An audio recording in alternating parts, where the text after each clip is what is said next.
sessions we will learn about the chapter number 22 and its name is essay writing और descriptive paragraph। यानी कि हम essay writing के बारे में पढ़ेंगे।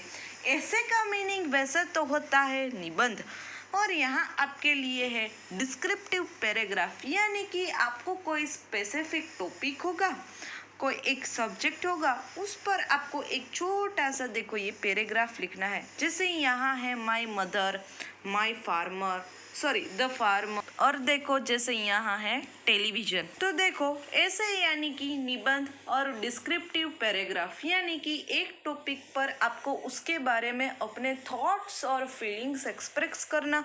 सिंपल बता दूँ कि चलो यहाँ है माय मदर, तो यहाँ आपको भी अपनी मम्मी के बारे में ही लिखना है, माय मदर। उसी तरह है द फार्मर, तो आपको भी वहाँ भी द फार्मर के बारे में लिखना है। देखो इस सेशन में हम दो ऐसे डिस्कस करेंगे, माय मदर और द फार्मर। उसके अलावा एक्सरसाइज टाइम में जो ऐसे है ये माय बेस्ट फ्रेंड और द क्रिसमस, उसकी मैं आपको पीडीएफ भेज दूंगी ग्रुप में, वो आपको लिखना है अपने इंग्लिश CW में। तो देखो आपको पहले माय मदर लिखना है, द फार्मर लिखना है, फिर जो मैं पीडीएफ भेजूँ the my best friend and the Christmas, वो आपको अपनी इंग्लिश बुक में। तो देखो यहाँ भी एक स्पेसिफिक टॉपिक है माय मदर, तो आपको उसके बारे में लिखना है। ये चलो मान लो एग्जाम में कोई भी टॉपिक भी हो सकता है। देखो एक्सरसाइज टाइम में जो टॉपिक्स है वो हमारे बहुत ही डिफरेंट है। देखा my best friend, the Christmas, my hobby, for the picnic. तो दो ऐसे पहले लिखने हैं ये माय मदर और द फार्मर। उसके अलावा हम लिखेंगे माय बेस्ट फ्रेंड और द क्रिसमस, दो ऐसे, यानी कि आपको टोटल 4 ऐसे अपनी इंग्लिश CW में लिखने हैं। ऐसे यानी कि एक डिस्क्रिप्टिव पैराग्राफ है, आपको एक स्पेसिफिक टॉपिक दिया जाएगा, उसके बारे में आपको लिखना है। तो फर्स्ट देखते हैं माय मदर, यानी कि मेरी माँ। देखो उसके बारे में आप अपनी मदर के बारे में भी कुछ इसके अलावा भी लिख सकते हो। देखो ऐसे का मीनिंग एक्चुअली यही होता है कि हम अपने थॉट्स लिखें, तो यहाँ भी वही है, लेकिन आपको तो सिर्फ छोटा सा पैराग्राफ लिखना है। My mothers loves me most. ये देखो एक छोटा सा बच्चा है, वो अपनी मम्मी को कहता है कि मेरी माँ मुझे बहुत ही प्यार करती है। I also loves her very much, और मैं भी उसको बहुत ही चाहता हूँ। She looks after my every smallest need when I am sick, she spends sleepless nights with me. यानी कि जब भी मैं बीमार पड़ता हूँ, she looks after my every smallest need, यानी कि मेरी मदर है, मेरी जो माँ है, वो ऑलवेज मेरे पास ही, कोई भी मुझे काम हो, कोई भी मुझे स्मॉलेस्ट यानी कि छोटा सा भी काम हो, तो वो ऑलवेज मेरे साथ ही होती है। When I am sick, she spend a sleepless nights with me। यानी कि जब मैं बीमार होता हूँ, सिक होता हूँ, तो वो पूरी रात सोए बिना ही मेरे साथ होती है। देखो आपको भी ऐसे ही लिखना है। She becomes a very happy, यानी कि वो बहुत ही खुश हो जाती है। She becomes very happy। When I come first in my class, she becomes very happy। यानी कि जब भी मैं क्लास में फर्स्ट आता हूँ, क्लास में मैं जब भी फर्स्ट आता हूँ, तब वो बहुत ही खुश होती है। From my childhood, I have been greatly influenced by my mother। और जब भी मैं छोटा था तो मैं अपनी माँ से बहुत ही इंस्पिरेशन होता हूँ, प्रेरित होता हूँ। She has always guided me in every step of life। यानी कि मेरे जीवन में मेरी माँ है, वो मुझे बहुत ही सही मार्गदर्शन देती है। She has taught me discipline and good manner। और मेरी माँ मुझे डिसिप्लिन यानी कि शिष्टाचार और गुड मैनर से वो भी सिखाती है। She has taught me to love my country and my country man, यानी कि वो ये भी मुझे सिखाती है कि हमें भारत देश और भारतवासियों को प्यार करना चाहिए। She helps me every day in doing my homework, और मेरी जो मदर है वो मेरे होमवर्क में भी मेरा साथ देती है। डूइंग माई होमवर्क यानी कि मेरा मेरा जो होमवर्क है उसमें भी मुझे बहुत ही हेल्प करती है, जो स्कूल होमवर्क होता है ना वो। और जब भी मैं क्लास में फर्स्ट आता हूँ तो वो बहुत खुश होती है। My mother is an ideal woman in my life, यानी कि मेरी माँ है वो मेरी ज़िंदगी में एक आइडियल पर्सन है।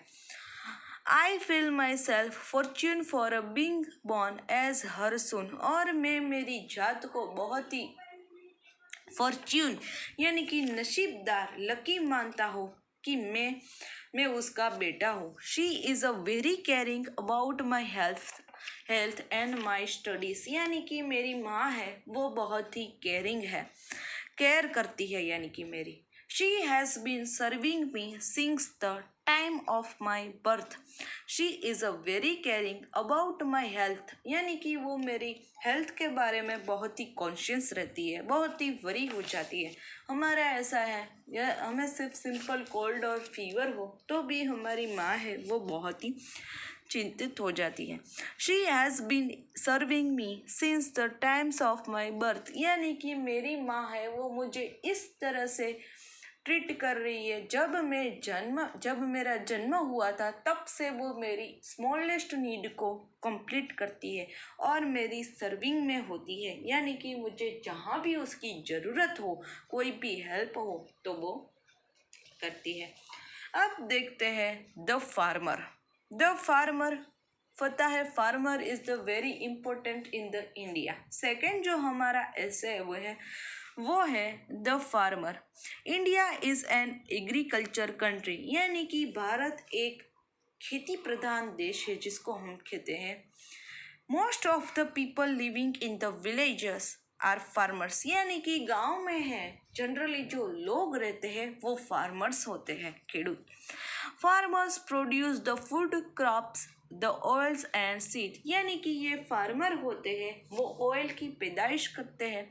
फूड हमें खाना खाने के लिए जो सब्जी मिलती है, जो धान्य मिलता है, उसके लिए ये फार्मर ही रिस्पॉन्सिबल है, क्योंकि चलो खेती ही नहीं होगी, सब्जी ही नहीं होगी तो हम खाएंगे क्या, पकाएंगे क्या।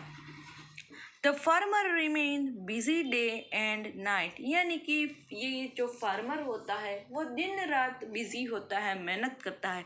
ही works in the heat of the sun and rain, यानी कि वो सूर्य के ताप में भी अपनी मेहनत करता है और बारिश के सीजन में भी, यानी कि वो 12 मास मेहनत ही करता है।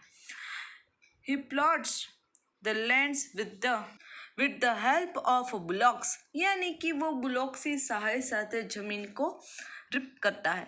He takes care of his blocks, he sows the seeds, यानी कि वो ब्लॉक्स की भी बहुत ही केयर करता है क्योंकि वो भी एक का जीव है। ही शोज द सीड्स, यानी कि वो बीज भी बोता है। He keeps watch over the crops at night, यानी कि ये फार्मर होता है वो रात दिन क्रॉप यानी कि जो खेत में जो अनाज बीज बोए हैं इस फार्मर ने, उसके ऊपर रात को वॉच रखता है कि कोई जानवर आकर उसको खा न जाए, कोई पक्षी उसको बिगड़ ना दे, इसलिए। He guards the crop against the stray cattle, he rips the crops and carries them home.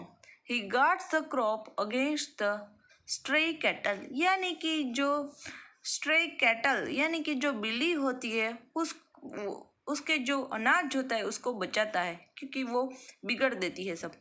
He rips the crops and carries them home, यानी कि rip यानी कि ऐसे जो पाक लड़ते हैं वो, क्रॉप्स यानी कि पाप पैदाश, एंड उसको अपने घर ले जाता है। His wife and children help him in his work, यानी कि इस खेती काम में, फार्मर वर्क में उसके जो इस खेडूत के फार्मर के जो बच्चे होते हैं वो भी उसको हेल्प करते हैं।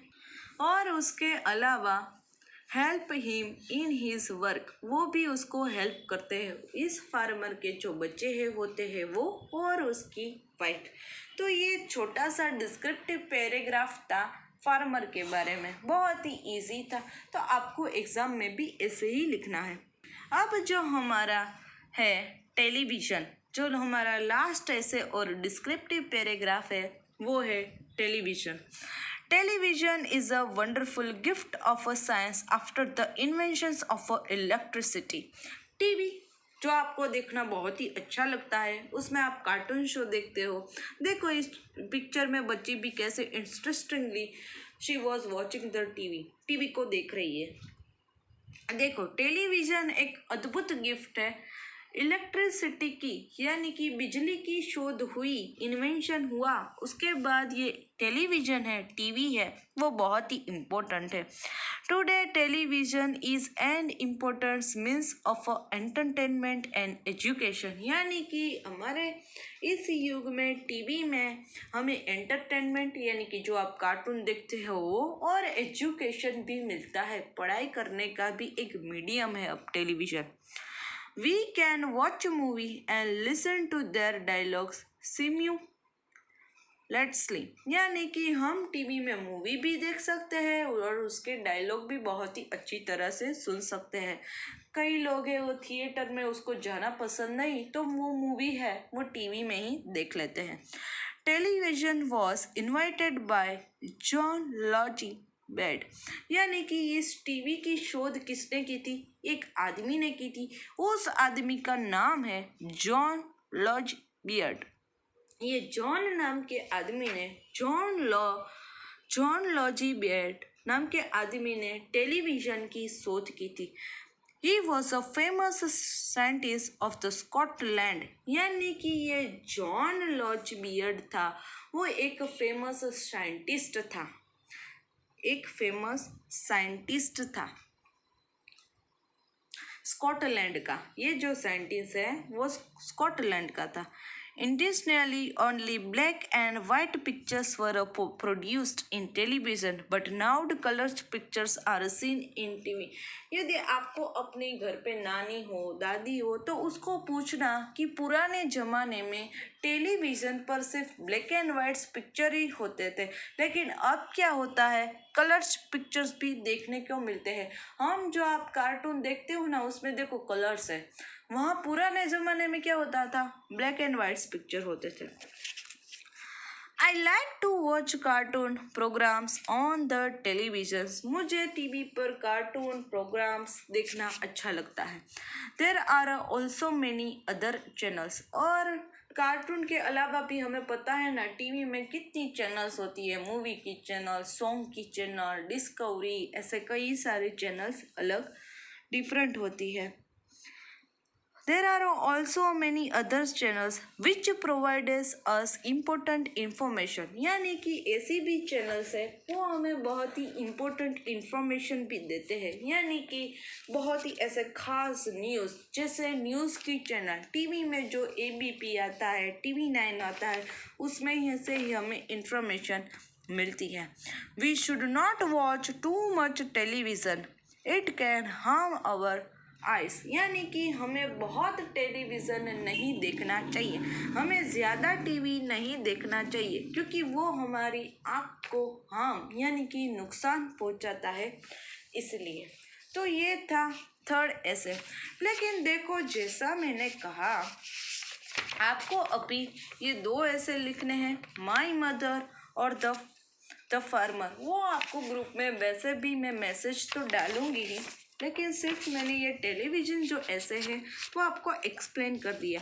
एक्सरसाइज टाइम में से देखो माई बेस्ट फ्रेंड और द क्रिसमस, जैसा मैंने कहा वो ऐसे कि आपको PDF है वो मिल जाएंगी ग्रुप में। सो आज के सेशंस के लिए इतना ही। नेक्स्ट सेशंस में हम आगे के चैप्टर्स पढ़ेंगे। So till then have a nice day to all.